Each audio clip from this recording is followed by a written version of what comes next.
Des coordinateurs de la France Insoumise, Manuel Bompard, qui vient de déclarer que ce qui a été fait par la majorité est une sorte de braquage démocratique autour de la réforme des retraites. À l'inverse, je la cite encore, la présidente de l'Assemblée nationale, Manuel Bompard, dit que vous n'avez pas accepté les règles du jeu, un petit peu comme des enfants gâtés, que vous avez multiplié l'obstruction, des centaines et des centaines de sous-amendements. C'est ce qui a été fait. Mais oui, c'est très simple ce qui s'est passé. Nous avons un examen d'une proposition de loi en commission, il y a un vote de suppression d'un article, et avant même qu'on puisse venir en séance, vous avez la présidente de l'Assemblée nationale qui dit « mais si ensuite vous cherchez à rétablir cet article, je le jugerai irrecevable ». Donc qu'est-ce que vous voulez sur aucun fondement, selon vous, mais juridique, strictement aucun fondement. Rien. Écoutez, toute la jurisprudence parlementaire est très claire sur le sujet. Quand un texte de loi a été jugé recevable, et c'est la présidente de l'Assemblée nationale qui l'a jugé recevable, comment vous pouvez m'expliquer comment remettre le texte de loi en l'état serait irrecevable alors que le texte lui-même initial était recevable? Ce qui est très simple aussi dans ce qui s'est passé, c'est que vous n'avez pas réussi à réunir une majorité contre ce texte pour voter la censure. Non, attendez, ne dites pas des choses... Non, mais attendez, disons les choses précisément.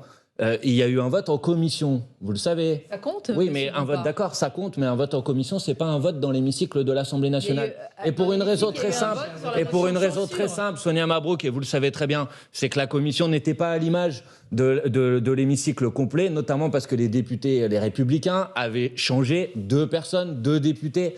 Les Républicains qui sont opposés à la réforme des retraites, et en commission on peut changer des membres, et ces 2 personnes opposées à la réforme des retraites ont été remplacées par 2 personnes favorables à la réforme des retraites. Et la suppression de l'article 1 s'est jouée à combien de voix, Sonia Mabrouk? À 2, comme par hasard. En commission.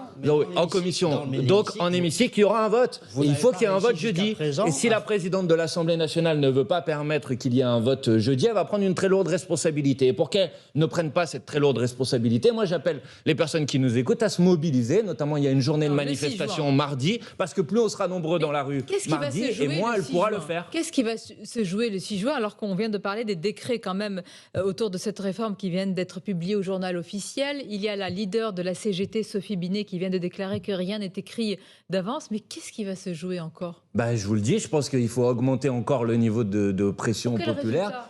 Pour un résultat, par exemple, un des premiers résultats, c'est permettre l'examen à l'Assemblée nationale jeudi. Ce serait quand même hallucinant qu'on puisse pas voter sur cette réforme des retraites. Non, Nicolas Barré, on n'a pas voté sur cette réforme des retraites. Disent que c'est à cause de votre stratégie à l'Assemblée nationale. Mais pas du tout. Mais si. Mais qui a utilisé l'article 47.1 de la Constitution? C'est moi. Oui, mais qui a utilisé l'article 49.3? C'est moi. Mais de quoi vous parlez? Certains à gauche vous disent que vous, par votre stratégie, vous avez empêché un vote. J'ai entendu personne à gauche me dire ça. Là aussi, si vous voulez, reprenons les faits. Le président de la République avait l'intention d'expédier ça en quelques jours pour faire en sorte que la mobilisation sociale n'ait pas le temps de se déployer. Et donc, il avait utilisé l'article 47.1 de la Constitution pour dire, au-delà de 10 jours de débat à l'Assemblée nationale, le texte partira directement au Sénat. Et nous avons empêché cette manœuvre. Je le revendique, je l'assume et j'en suis fier. Sauf que c'est pas moi qui ai utilisé l'article 49.3 de la Constitution en dernière lecture pour empêcher les députés de voter sur ce texte de loi. Et donc, quand le groupe Lyot dit, dans sa niche parlementaire, on va mettre en place une loi d'abrogation, tout simplement pour faire en sorte que l'Assemblée puisse voter, vous avez le gouvernement qui multiplie les manœuvres, les embrouilles, les pressions, les intimidations pour empêcher les députés de voter. C'est inacceptable, c'est insupportable. Écoutez, quand vous avez le président d'un groupe de la minorité présidentielle, le monsieur Marcangeli, le président du groupe Horizon, qui menace les députés corses du groupe Lyot en leur disant mais si vous continuez à vouloir l'abrogation de la réforme des retraites, le projet de la discussion institutionnelle sur la situation de la Corse va s'arrêter. Excusez-moi, c'est des méthodes de mafieux. Vous étiez présent? Mais Sonia Mabrouk, c'est pas que j'étais présent, il l'a dit à la télévision. Donc tout le monde était présent. Vous appelez ça une menace? Ça s'appelle des méthodes de mafieux, Sonia Mabrouk.